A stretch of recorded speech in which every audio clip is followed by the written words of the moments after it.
Македонија е петата земја всушност која го има законот за текстил, каде што произведувачите мораат на крај да дадат и како не само обврска на граѓанинот, туку опција да го врати производот, кој потоа треба да се рециклира. За разлика од претходно кога целата таа обврска била на оној купувачот, што тој ќе направи, дали ќе го продаде, дали ќе го фрли некаде, дали ќе го донира некаде.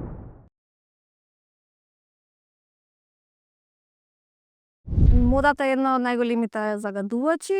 Кај нас јас бев дизајнерката која го басна тој мит дека ние не смееме да го земаме текстилниот отпад од фабриките, затоа што некако дизајнери не читаме закони, ако некој ни каже не, тоа значи не. Но благодарение на една презентација, Царинската управа ми објасни како одат сите овие чекори, дека има всушност законска рамка како ние дизајнерите да го преземаме текстилниот отпад од фабриките.